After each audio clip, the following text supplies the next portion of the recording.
Olá, comunidade querida aqui do canal Paz e Bem, eu sou Mauro Lopes.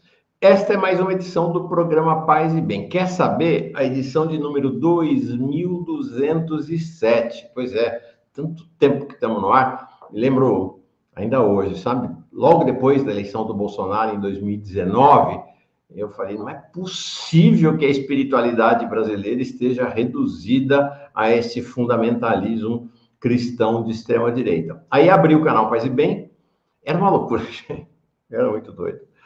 Eu fazia esse programa que você está vendo, que vai ao ar, todo dia tem um programa Paz e Bem que vai ao ar às 6 horas da manhã.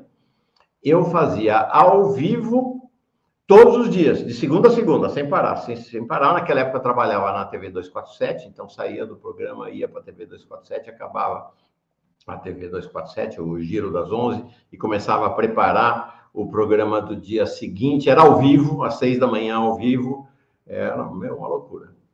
Era uma loucura. Teve uma hora que eu dei uma pifada, evidentemente.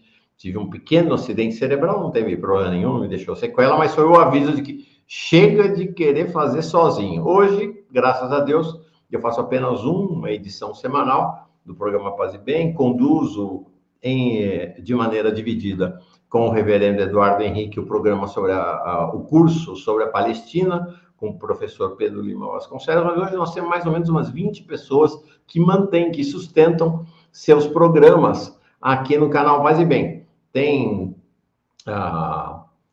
uma Yalorixá, tem um reverendo, tem pessoas leigas, espíritas, tem gente de tudo quanto é canto.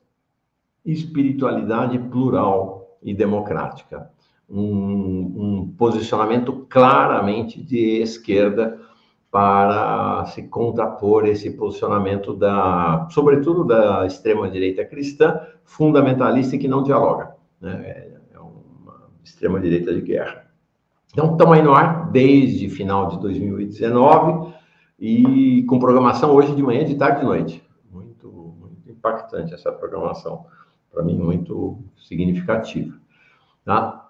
Esse programa está indo ao ar, então, sexta-feira, 29 de novembro de 2024, às 6 horas da manhã, mas você nos alcança de manhã, de tarde, de noite, bom dia, boa tarde, boa noite, porque logo na sequência, na verdade, neste horário eu já estou trabalhando para colocar no ar o Fórum Café, que vai ao ar às 6h30, mas começa por volta de 4h30 da manhã, depende do dia, a fazer a finalização dele.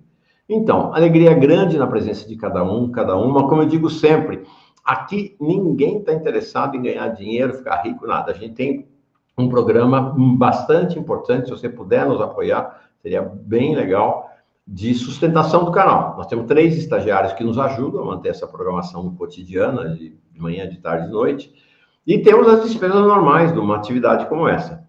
Então, se você pudesse incorporar ao nosso programa de assinatura, aqui não tem superchat, aqui não tem sticker, aqui não tem membro, não tem apenas um programa de assinatura que está aqui na descrição desse vídeo. Se puder, ajuda bastante. Caiu o número de pessoas assinantes, normal, porque quando a gente lançou em 2019, imagina, tinha pouca coisa no YouTube, né? Hoje é um negócio muito diverso, muito intenso, muita gente, e aí, naturalmente, os interesses também vão se compartilhando e o bolso tem limite, né?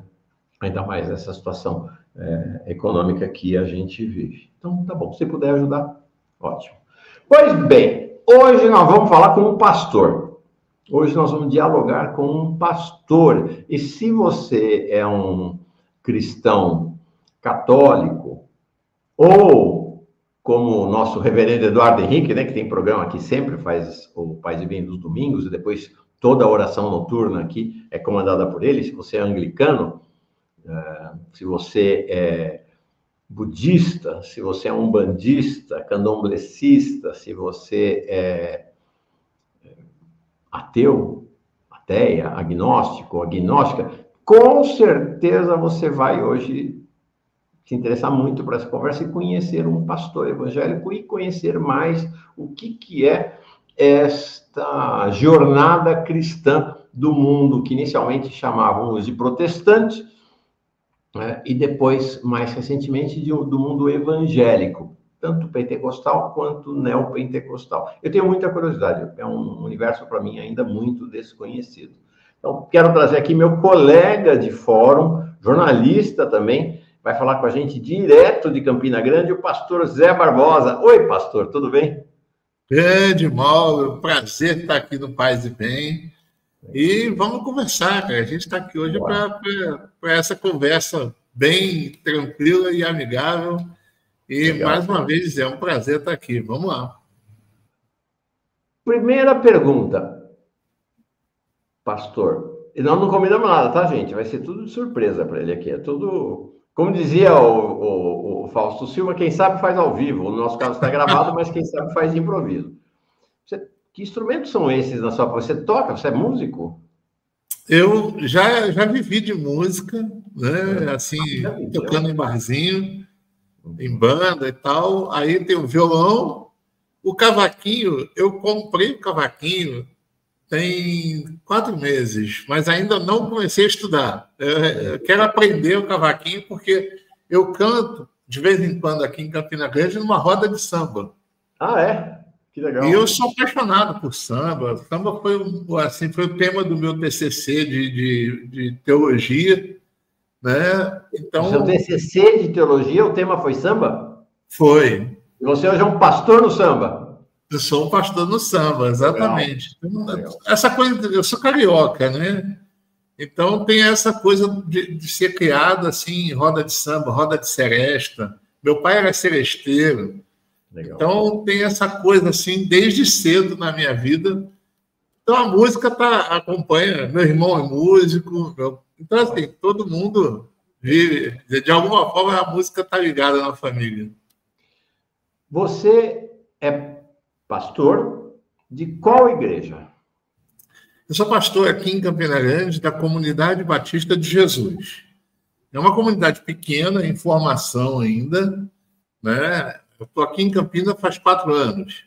Tá. Então, e eu cheguei aqui na pandemia ainda. Então, tem que esperar passar a pandemia, passar todo aquele processo. E aí a gente começou uma comunidade que hoje fica em torno de 15, 20 pessoas. É uma comunidade bem, bem pequena ainda, mas a gente é ligado à Aliança de Batistas do Brasil, né, que é uma aliança progressista, é uma aliança de batistas progressistas que já existe há 18 anos. Tá. Né? Então, isso é muito bom, é um espaço arejado política e teologicamente. Legal. Os batistas são muito relevantes no universo evangélico, não é? Essa Aliança Batista, Aliança Batista, você falou? Aliança de Batistas do Brasil. Aliança isso. De Batistas do Brasil. Ela, de alguma maneira, se vincula aos demais ramos batistas no país? Como é que Sim e não. Sim e não. Porque a gente vem de uma herança batista. Tá. Então, assim, a gente assim, eu digo que a gente é mais batista do que os que se dizem batistas hoje. Por quê? Porque, por exemplo, um dos princípios básicos dos batistas, isso desde 1612, é a separação de igreja e Estado. Né? Coisa que a Convenção Batista Brasileira, hoje totalmente bolsonarista, já abandonou. Né? Tanto que a gente vê, por exemplo, o que a gente chama de República de Curitiba, na política brasileira, tem o seu, como é que eu diria assim, o seu equivalente no meio batista brasileiro hoje. Os últimos presidentes da Convenção Batista Brasileira são todos de Curitiba há quase 20 anos. Tá. E que mescla ali, por exemplo, o ex-presidente da Convenção Batista Brasileira é o pastor do Deltan Dallagnol, né? E que aquele instituto do Dallagnol, para ter a grana lá da Lava Jato, o endereço do instituto era o endereço da Igreja Batista. Da Igreja Batista do Bacaxeri, lá em Curitiba. Então, assim, as coisas estão bem envolvidas nesse processo. Né? Esse, então, é o presidente da Convenção Batista.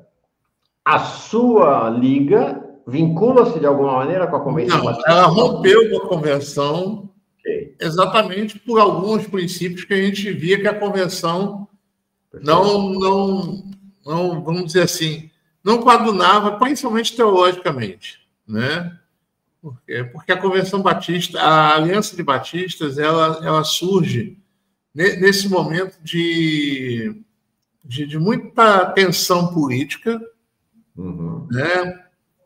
A gente está falando aí de 2003, exatamente na época do Lula, ali, quando o Lula assume, e a gente percebe que a Convenção Batista continua disseminando mentiras, né? Então, por exemplo, o presidente na época da Convenção Batista, nossa, ele gravou um vídeo, rapaz, isso em 2003, falando absurdos sobre o PT, né? Mentiras absurdas, mentiras assim, deslavadas, né?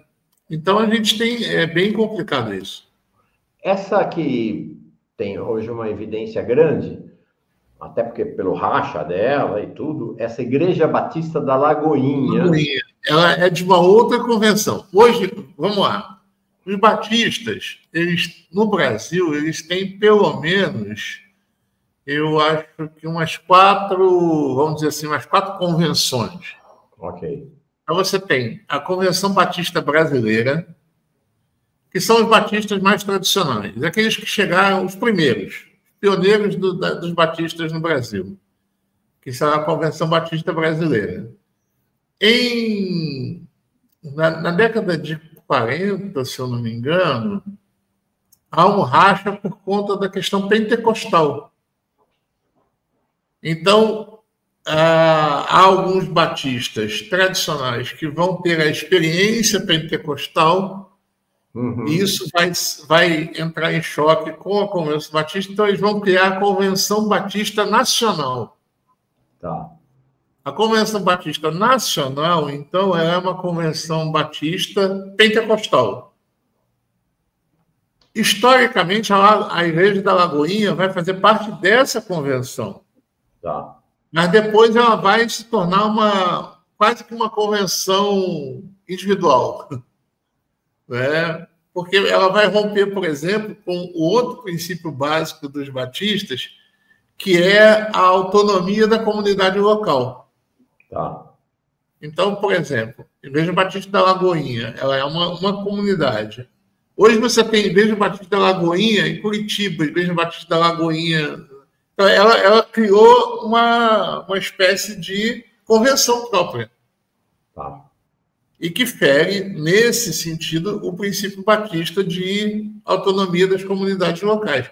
Ela é um guarda-chuva ligado à Igreja Batista da Lagoinha, que a Lagoinha, na verdade, é um bairro de Belo Horizonte, e por isso o nome da igreja, Igreja Batista da Lagoinha.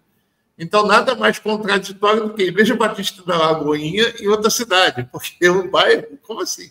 A igreja do bairro em outra cidade. Né? Mas virou uma marca, virou uma outra coisa. Então, você tem Convenção Batista Brasileira, Convenção Batista Nacional, você tem uma Convenção Batista que é o Batista regular, ele é um batista mais fundamentalista ainda. Né? Então, você tem a Igreja Batista regular. E, há 18 anos, a Aliança de Batistas do Brasil, que já é o oposto, é a Aliança Progressista, é uma convenção progressista, tanto política quanto teologicamente. Essa que está centralizada em Curitiba, vinculada... É a Convenção Batista Brasileira. Brasileira, perfeito. Agora, você falou uma palavra aí. Bom, você vai hoje educar um católico ignorante. Então, você falou que em determinado momento a convenção vai surgir, a nova convenção, a Convenção Batista Nacional, porque ela, se eu entendi bem, ela vai romper com o protestantismo tradicional e assumir caráter pentecostal, é isso? É isso. Qual é a diferença? Dentro dos batistas. Tá. Mas qual a diferença entre a tradição, entre o protestantismo tradicional e o pentecostal? Bom, o pentecostalismo, aí a gente, voltando aqui no tempo, o pentecostalismo ele surge ali nos Estados Unidos, em 1906, e chega no Brasil em 1911, com a Assembleia de Deus, que surge dentro de uma igreja batista, que é a primeira igreja batista do Pará, lá em Belém. Né? Você tem 2 missionários suecos que vão entrar nessa igreja batista, vão fazer um furdunço ali, vão levar um grupo para... Esse grupo vai ter a experiência, a principal experiência pentecostal para eles, né? Que é a questão do dom de línguas, né?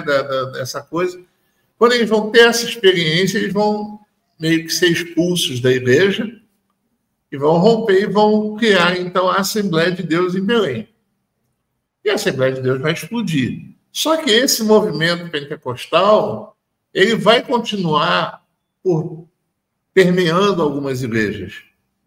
E aí, eu vou até pesquisar isso, na Convenção Batista Nacional, quando é que ela surge, se eu não me engano, é da década de 40.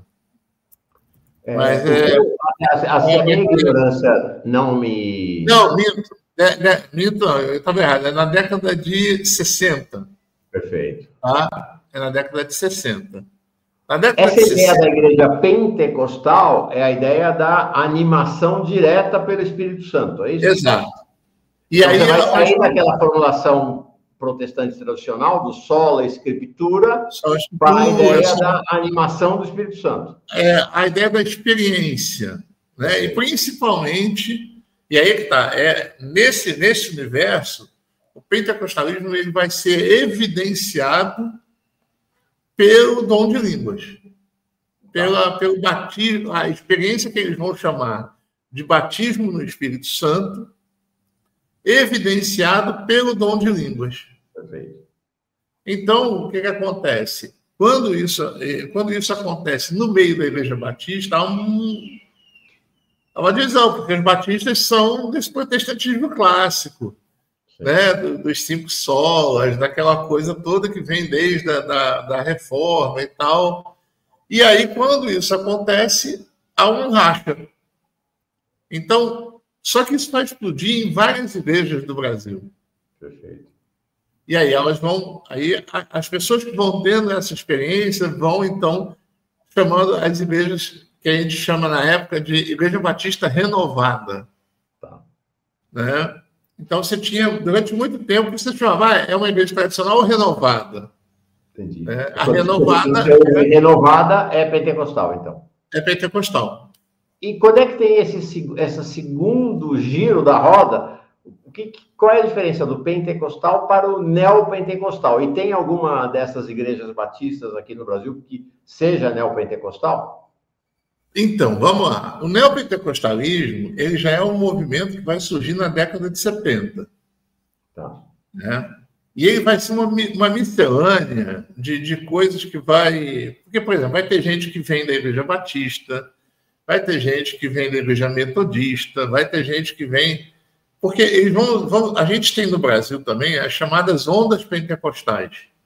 Você tem a primeira, a segunda e a terceira onda pentecostal. Então, você tem a primeira onda pentecostal, que é da Assembleia de Deus.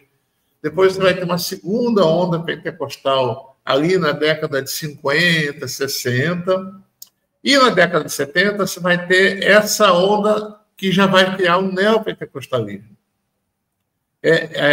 Na década de 60, 70, você tem as igrejas pentecostais que vão surgir mais livres, assim, como a Igreja da Vida Nova, e algumas igrejas desse tipo. Dessas igrejas vão sair as principais lideranças que vão criar, então, o movimento neopentecostal, que a gente chama de neopentecostalismo, que é basicamente a Igreja Universal do Reino de Deus, né? A Igreja Mundial da Graça, que são 2 primos, na verdade, ali, né? Que é o R.R. Soares e o Macedo. Tá. Né? Eles, na verdade, eles começam a Mundial da Graça de Deus. A Universal surge de um racha. Tá. Macedo rompe com o cunhado dele, que é o O RR. RR, e cria, então, a Igreja Universal. Né? E aí vai, aí começa. Aí depois vão vir as outras, Mundial do Poder de Deus, essas coisas que a gente vê por aí. Mas elas são, classicamente, só que o movimento neopentecostal, ele não tem necessariamente muito a ver com o pentecostalismo clássico. Não? Não, qual é, do ponto de vista do projeto teológico, qual é a diferença do pentecostalismo para o neopentecostalismo? Apesar de ser chamado de neopentecostalismo, tem muito pouco de teologia pentecostal no neopentecostalismo. O neopentecostalismo já é uma outra coisa que já tem esse projeto de poder. Aí sim, o projeto de poder vem como um projeto desde a nascente, né? Não que ele não tivesse lá nas outras, só que ele não tem, ele não é tão escancarado, ele não é tão visto assim. Quando o neopentecostalismo surge, porque, por exemplo, o neopentecostal, ele não tem, você não vê, por exemplo, o neopentecostal essa coisa tão forte, por exemplo, do dom de línguas, das manifestações espirituais, como você vê no pentecostalismo. Tá. Você vê um culto neopentecostal, ele é geralmente centrado em uma pessoa, né? Isso também há um personalismo muito forte no neopentecostalismo. Tá. Né? Você vê, por exemplo, tanto que é fácil você identificar, porque o Bispo Macedo, o R.R. Soares, o Valdomiro Santiago, eles são donos da igreja. O pentecostalismo não, é uma coisa de periferia, de população, de uma coisa bem espalhada. Já agora, vai ter essa míriade de igrejas que, né, eu, por exemplo, lá na favela de Paraisópolis, que eu frequentei durante bastante tempo, cada bequinho é uma igreja. Essas igrejas são, em geral, neopentecostais ou pentecostais? Pentecostais. Elas são, em geral, pentecostais. Por isso que, às vezes, eu fico assim, eu ouço muita gente, porque o neopentecostalismo se eu não me engano, a quarta força evangélica no Brasil. Entendeu? Não é nem, o neopentecostalismo? Neopentecostalismo. A primeira é o pentecostal. A Assembleia de Deus é a maior. Sim. É a maior, sem dúvida. Que é pentecostal. Sim. Aí depois você vem a Igreja Batista, que é a segunda. Né? E juntando assim, todas as suas vertentes, pentecostal e tradicional. E só depois vai vir a universal. Então, eles nem são isso tudo, quanto a gente pensa aqui. Só que eu acho que assim, a gente jogou o neopentecostal como desculpa para tudo. O neopentecostalismo. Não. Entendi. Muita coisa é pentecostalismo. A sua aliança é pentecostal? Não. Não nesse sentido. Né?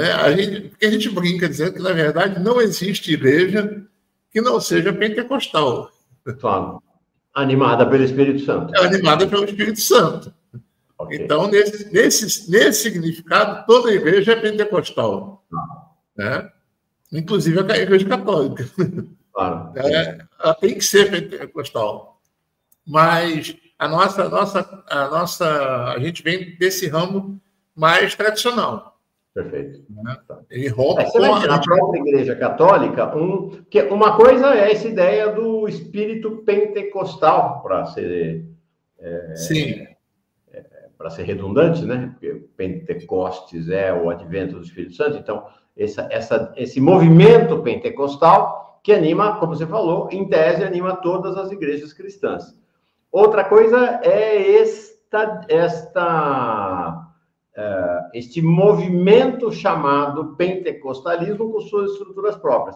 Nesse sentido, você vai ter, inclusive, uma parecença, um parentesco entre o movimento pentecostal no interior dos evangélicos e os movimentos mais recentes.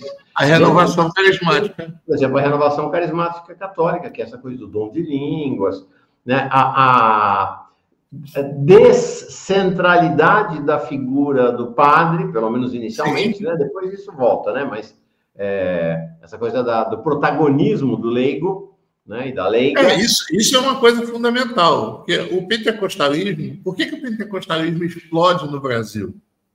Principalmente por causa da laicidade do líder. O líder é um líder leigo. Então, qual é a diferença? Geralmente, numa igreja batista, presbiteriana, metodista, o cara só vai ser ordenado depois que ele estudar teologia, depois que ele for questionado, vai ter concílio, vai ter um monte de coisas. Na igreja pentecostal, não. Basta um carisma. Na neopentecostal, você diz? Não, no pentecostalismo. Na pentecostal. No pentecostal. Então, qual é a ideia? É o carisma, o dom. Então, se o cara tem o dom do pastorado, do pastorear, ele é denominado pastor. Ele é consagrado pastor, independente de estudar teologia. E isso vai ajudar o pentecostalismo a explodir no Brasil. Uhum. Porque você não tem mais uma exigência. E aí você vai ter sempre essa coisa e aí é uma herança protestante, que é a coisa da cisão. Uhum. O movimento protestante é um movimento de cisão. Uhum. Né? Então, ele vai trazer isso para a sua... Sim. Eu cheguei lá, não concordei com o pastor, eu quebro e faço outra. Uhum. Sim. Então, isso vai...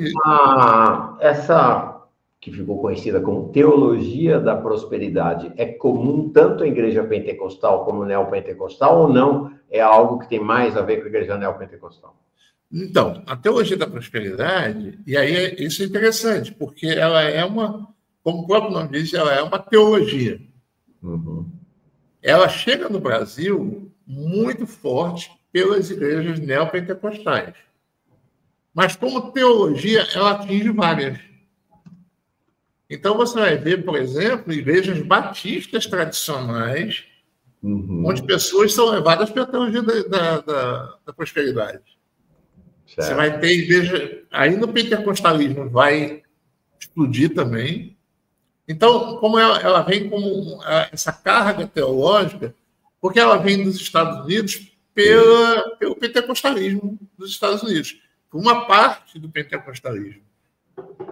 Tá? Não é o todo. Você tem, é muito engraçado isso também, que nos Estados Unidos você tem um pentecostalismo raiz, que ele é essencialmente negro, pobre e rico, por exemplo, musicalmente. Tem toda aquela tradição, aquelas igrejas que a gente vê nos Estados Unidos, geralmente elas são ou batistas tradicionais ou são pentecostais. Mas é um pentecostalismo mais cultural. O outro não, ele vai pegar isso, como ele está, de certa forma, livre desse labor teológico, ele vai fazer aí é o que eu sinto. Aí Deus me revelou que o princípio aqui é ser próspero. E aí você vai começar aquilo. Então, quando chega no Brasil, essa teologia começa a chegar ali na década de 80, né? E ela chega muito forte no Brasil. Aliás, tem 3 teologias que chegam forte no Brasil nessa época. E isso explica muito do que a gente vê hoje. Tá. Então, assim, a gente não consegue entender os evangélicos do Brasil hoje se não entender a década de 80. A década de 80 é a década da virada de chave dos evangélicos do Brasil. Por causa dessas 3 teologias que chegam. A teologia da prosperidade, a teologia da batalha espiritual. Desculpa, a teologia da? Batalha espiritual. A batalha espiritual. A guerra espiritual. Perfeito. Né? E a teologia do domínio, que é muito próxima da batalha espiritual, dessa coisa. Então, você tem a teologia da prosperidade, que chega assim, e a prosperidade ali não é só financeira, é inclusive de saúde. Então, ela chega principalmente com esse viés de que, por exemplo, o crente não fica doente, ele não vai ter doença. Então, você vai ter vídeos, por exemplo, do R.R. Soares dizendo: eu nunca fiquei gripado na vida. Nunca tive uma gripe. É coisa desse tipo. Né? Tem livros na época dizendo assim, como se livrar da dor nas costas, de coisas desse tipo. Tudo é explicado espiritualmente. Você tem essa doença é por causa de algum demônio, e aí você vai ter essas coisas. Aí uma leva para a outra. Se tem demônios, tem a coisa, é uma guerra espiritual, uma batalha espiritual. E aí você tem a teologia da batalha espiritual. Essa teologia, por exemplo, se você estuda as músicas evangélicas da década de 80, 90% delas vão ter um teor bélico. Olha bem isso. Isso explica muita coisa. É por isso que eu estou falando, tá? Então você vai ter, por exemplo, nosso general é Cristo, homem de guerra é Jeová, Jeová é o teu cavaleiro que cavalga para vencer, persegui os meus inimigos e atravessei. Sabe? É isso que vai dominar a musicalidade evangélica na década de 80. É um ambiente bélico, é um ambiente de guerra. E aí, é um ambiente de guerra que começa, na década de 80, a ouvir duas coisas. Vamos ter maioria no Brasil e vamos ter um presidente evangélico. Perfeito. Isso começa a ser falado na década de 80. Sim, sim. Só que esse movimento, como eu falei, como ele é uma teologia, ele se espalha não só no meio neopentecostal. Você vai ter igrejas batistas, metodistas, totalmente atravessadas por isso. Perfeito. E aí isso vai até chegar no que a gente vê hoje. Sim. Você sabe que em 2010, eu tinha uma agência de comunicação e nós fizemos a campanha da Marina Silva. Uhum. Foi muito inovador, inclusive, na época, do ponto de vista de uso. Estava começando as redes sociais, foi bastante inovador. A de 2014 não tanto, mas a de 2010 muito inovadora, inspirada pelo Obama e tal. E a Marina Silva é evangélica, pentecostal, Assembleia de Deus. E Zé, me surpreendeu muito durante a campanha, ao longo da campanha, me surpreendeu, eu fiquei chocado, inclusive, ao constatar que aquele entorno da Marina Silva, que é a Assembleia de Deus, mas, mais uma vez, né, da mesma maneira como na Batista, gente, igreja é igual partido político, igual, tudo rachado, tá? Tudo dividido, cada um de um lado e tal. A Assembleia de Deus, a convenção dela não tem nada a ver lá com Malafaia, são outras... São outras coisas. É outra coisa.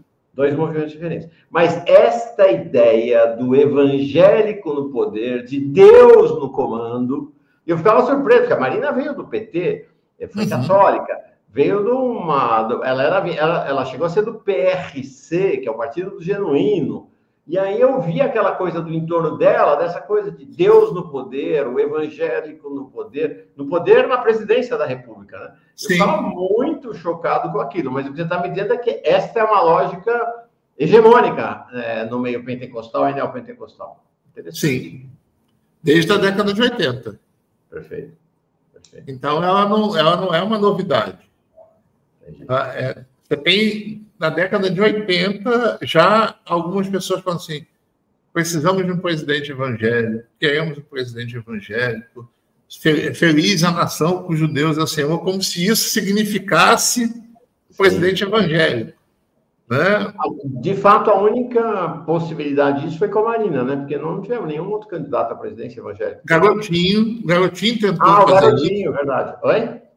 O Garotinho tentou usar muito isso. Tá, né? Não lembrava, verdade. O Garotinho tinha muito essa coisa do orem por mim que eu oro por você. O Garotinho quis usar muito a religião nesse sentido. E o Garotinho vinha de uma igreja presbiteriana. Sim, tradicional. Mas ele sabia usar um discurso que chegava no pentecostal. Né? O reinado do Garotinho e da Rosinha no Rio de Janeiro vem muito pelo viés religioso. Né? Então, isso tudo conta muito. Continuando, mas mudando. Você é de família evangélica ou você converteu-se evangélico ao longo da... Minha família é muito católica. A católica? É. Eu fui muito católico. Eu fui coroinha, pensei em ser padre. Ah, sim? Né? Uhum. Eu não, e é curioso, eu não fui ser padre por causa do celibato, né? Então, assim, barra pesada, né? Barra pesada, eu falei, cara, eu gosto de namorar, esse negócio não vai dar certo comigo, não. E eu queria ser honesto com a minha fé e com a igreja. Claro. Eu não vou cumprir aquilo. Então, melhor que eu não seja, para não dar escândalo, para não fazer escândalo, porque eu sei que se eu for padre, eu não vou resistir a isso. Então, mas foi isso. E aí, em Teresópolis, eu sou de Teresópolis, no Rio, né? Tá. E aí, a minha avó, a mãe do meu pai era da Igreja Batista. Mas o meu pai e minha mãe eram muito católicos, muito. Então, eu participei, eu fiz catecismo, primeira comunhão, crisma, colação de Nossa Senhora, participei disso tudo. Procissões, tem uma memória católica muito legal nesse sentido. E aí, quando a gente muda de bairro em Teresópolis, a gente vai morar quase assim do lado da Igreja Batista. Uhum. E aí os meus amigos, as amizades que eu vou fazer eram quase todas da Igreja Batista. Entendi. E eu, nessa época, estava questionando algumas coisas na Igreja Católica que o padre daquela igreja não conseguia dialogar. Né? E principalmente por causa da teologia da libertação. Tá. Porque eu vou... É curioso isso. Eu estou numa igreja clássica, católica, um padre espanhol, né? Bem daqueles espanhóis bem duros, né? Bem resistentes e tal. Mas eu, com 14 para 15 anos, eu vou... O meu irmão ganha um livro que ele não vai ler, mas eu pego para ler, que é o Fidel e a Religião. Ah, do Frei Beto, né? Frei Beto. Uhum. Esse livro marca a minha vida. Nossa Senhora. Então, assim, quando eu termino de ler o livro, eu falo assim, eu sei que eu sou cristão e sou socialista. Olha só. Isso com 14 para 15 anos. E isso nunca mudou. Essa foi uma coisa que nunca mudou na minha vida. Uhum. E eu começo a questionar algumas coisas da igreja, e o padre, muito conservador, só tinha um padre da teologia da libertação em Teresópolis, e ele ficava no interior, assim, ele ficava no interior de Teresópolis. Uhum. Mas quando ele vinha na cidade, a gente ficava conversando horas. Padre Adamastor, padre super gente boa, super. E aí, bom, essas dúvidas vão me fazendo esfriar com a Igreja Católica. Uhum. Né? Nessa época, chega um novo pastor na Igreja Batista do bairro, e é um cara mais assim, de ação social. Depois ele vai endireitar, vai virar, mas naquela época ele chega com esse... E aquilo vai me cativar. Aquela coisa de uma religiosidade, de uma espiritualidade mais social. Legal. Então eu vou mergulhar nisso. E aí eu vou para a Igreja Batista. Né? Que idade? De 16 para 17 anos. Uhum. E aí... foi interessante. É a idade auge para mim também, em que, na verdade, eu vou deixar o catolicismo e vir o comunista. Mas é a minha tese, essa coisa é muito esquisita hoje, né? A ideia de que o jovem católico, no caso cristão, se não fica indignado com as injustiças, com a fome, com a miséria, que coisa de cristão é essa, ou de cristã Exatamente. é essa?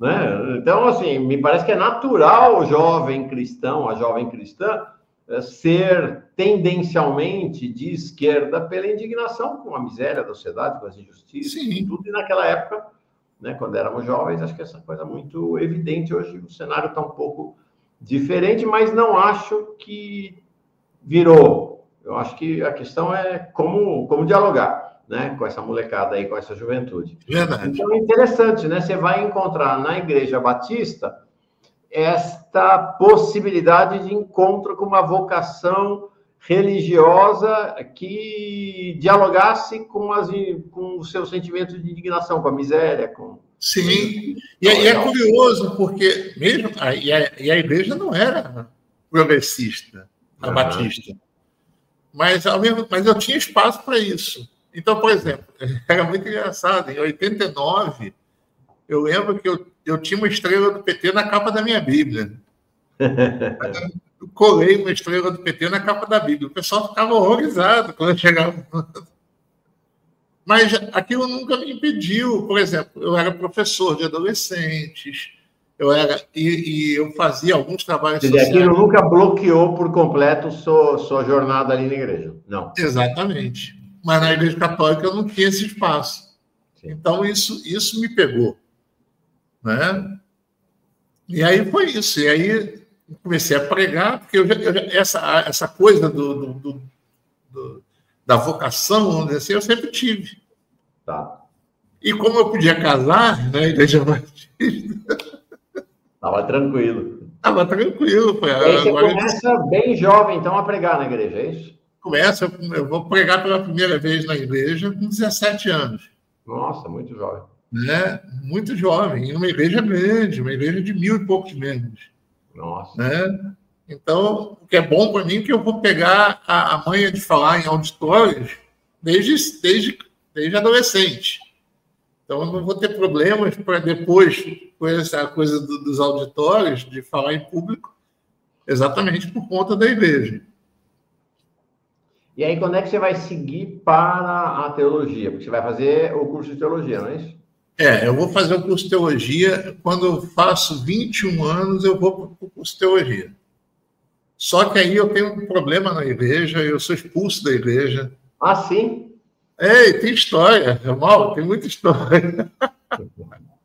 Aí eu vou conhecer também o lado oculto da igreja evangélica. Tá. Entendeu? Porque, assim, na época eu me relacionei com uma moça que estava separada do marido, mas ela não estava divorciada no papel. Tá. E a igreja vai considerar isso um adultério. Tá. E te expulsa. E aí eu vou ser expulso da igreja por conta disso. Né? E para mim, assim, é um baque, porque desde que eu vou para a Igreja Batista, aquilo para mim é meio que o meu universo. Né? E aí isso vai acontecer, na verdade, quando eu tenho 23 anos. Né? Então, eu estou... E detalhe, dos 16 aos 23 na igreja, eu era aquele menino exemplar, sem transar, sem... Sabe aquela coisa... Do fervor, né? Da juventude. Do fervor, na cartilha direitinho da igreja. Né? E aí, quando isso acontece, E aí, o pior, quando eu sou expulso da igreja, eu vou conhecer o lado nefasto da religião, primeiro porque eu sou expulso e expulso mesmo. Eu me torno persona non grata. Tá. Só que, por conta da família dessa moça que eu estava me relacionando, que era uma família poderosíssima da igreja, eu vou descobrir os bastidores da igreja. Então, eu vou descobrir, por exemplo, que todo mundo pegava todo mundo, inclusive o pastor, e que eu não sabia de nada, porque para mim eu estava levando tão a sério o negócio que eu achava que todo mundo era como eu. Todo mundo estava fazendo tudo certinho. E, rapaz, eu descubro, desculpa o termo, assim, é uma putaria geral, assim, né? Não só na questão sexual, na questão financeira, né? Eu vou descobrir, então, aí eu falo, caramba, cara, como assim? Então, tem isso. Isso vai me dar um choque, que é bom, por um lado, porque aí eu vou começar a entender as outras dimensões, as dimensões políticas dos arranjos, dessas coisas todas. E aí eu começo a ser realmente visto como uma ameaça para a igreja. Porque até então eu era o queridinho. Eu era o genro que toda mãe da igreja queria. Entendeu? E aí passa a ser o... Passa a ser o demônio. Passa a ser o mau exemplo. Mau exemplo. Entendeu? Então, isso é um baque para mim. E a partir daí, a minha relação com a igreja passa a ser muito mais intensa, por incrível que pareça. Porque aí eu vou querer... Olha, peraí, eu não vou denunciar só lá fora, eu vou denunciar aqui dentro também. E isso vai custar muita coisa na minha vida. Sim. Né? E aí vai. Nessa história, depois eu vou morar em Belém do Pará, aí eu vou casar em Belém do Pará, vou ter minha filha, volto para o seminário em Belém do Pará, isso já em 2000, 99, 2000. Aí sou expulso do seminário em Belém, mas aí já é por uma questão política de descobrir uma falcatrua da reitora e botei a boca no trombone, cara, e joguei a coisa no ventilador. Uhum. E aí a corda arrebenta do lado mais fraco. Sempre. Uhum. Mas depois ela perdeu o cargo. Ela perdeu o cargo 2 meses depois por causa das denúncias que eu fiz. Então eu fui expulso. E aí é uma história muito louca, porque nessa bagunça toda, o meu casamento também foi atingido, né? Porque aí eu vou separar da mãe da minha filha, vou voltar para o Rio de Janeiro. Nossa. E quando eu estou voltando para o Rio, olha isso, é coisa de novela. Quando eu estou voltando para o Rio de Janeiro, sem mulher, sem filha, expulso do seminário, o ônibus que eu vim de ônibus naquela época, fazer uma viagem dessa de avião era caríssimo. Uhum. Eu estou de ônibus, o ônibus é assaltado na estrada e levam tudo que eu tinha. Caraca. A minha mudança estava toda no ônibus. Então, eu vou chegar em Teresópolis, eu nunca vou esquecer da data, vou chegar em Teresópolis 27 de agosto de 2000, literalmente com a roupa do corpo, para recomeçar a vida. Entendeu? Então, é isso. E aí vai... Os pais estão vivos? Meus pais são vivos, até hoje. Aí você vai morar com eles, imagino, nessa volta. Eu vou morar com eles em Teresópolis. Aí eu vou viver de música nesse tempo, né? Vou tocar em barzinho, vou tocar em banda, vou fazer show, e vou viver disso até 2005. E aí, em 2006, eu volto para o seminário. Lá no Rio. Lá no Rio. O seminário onde eu fui expulso da primeira vez. Eu volto para lá, e aí faço meu curso de teologia, e aí começo a pastorear. A partir de lá 2005. No Rio mesmo. Lá no Rio mesmo. E você começar a pastorear, quer dizer que você começou a pregar e pastorear nesta igreja que você estava? Não. Ou não? Abriu outra? Não, eu comecei uma igreja em Copacabana. Quer dizer, começar a pastorear significa abrir uma igreja? Não necessariamente. Você pode ir para uma igreja que já está estabelecida. Tá. Mas como eu já tinha... Aí para voltar aqui, nesse tempo, em 2000, acontece uma outra revolução na minha vida, que é a revolução dentro da própria questão evangélica. Uhum. E tudo a partir da leitura, né? Isso é que é engraçado. Lá atrás, com Frei Beto, e agora, em 99, 2000, com Rubem Alves. Okay. Fantástico. Né? Então, eu vou ler alguns livros do Rubem Alves e aquilo vai me detonar, porque, assim, durante muito tempo eu vivi nesse meio evangélico tradicional, conservador. Sim. Incomodado com algumas coisas, mas eu estava ali. O Rubem Alves vai me quebrar nisso. Então, eu não consigo mais estar numa igreja conservadora. Uhum. E aí eu vou começar a caminhar nesse viés de uma igreja progressista. E aí, em 2007, eu começo um movimento em Copacabana, né, que depois vai se juntar com uma igreja presbiteriana. Mas que é uma igreja presbiteriana já também com viés mais progressista. né, nesse tempo. Aí eu vou ficar, depois eu volto para Teresópolis, aí tem toda aquela tragédia da região serrana, em 2011. Eu estava lá, vivi aquilo intensamente em Teresópolis, né? Perdi amigos, perdi gente da igreja e tal. E em 2012 eu vou para São Paulo, aí já buscando um crescimento da teologia, porque em São Paulo estavam os maiores, vamos dizer assim, os pastores mais progressistas. Eu vou ficar em São Paulo até 2016, depois eu vou para Belo Horizonte. Nossa. E aí, depois de Belo Horizonte, eu volto para o Rio, vem a pandemia, e aí eu venho para Campina Grande. Eu faço... Vida peregrina. E aí, tá, desde essa época, já com esse viés de uma igreja progressista. Aí sim eu encontrei o meu espaço de uma igreja progressista com a minha política progressista. Legal. Interessante. Então, isso vai... Oi? Você está bem hoje na igreja? Estou bem hoje aqui. Eu gosto daqui. Aqui é uma cidade boa, conservadora. Então, tem muitos desafios aqui, né? Sim, legal. Então, aqui tem um dos maiores eventos fundamentalistas do Brasil, acontece aqui em Campina Grande. Ah, é? Na época do Carnaval, chamado Encontro para a Consciência Cristã. É um encontro de fundamentalistas.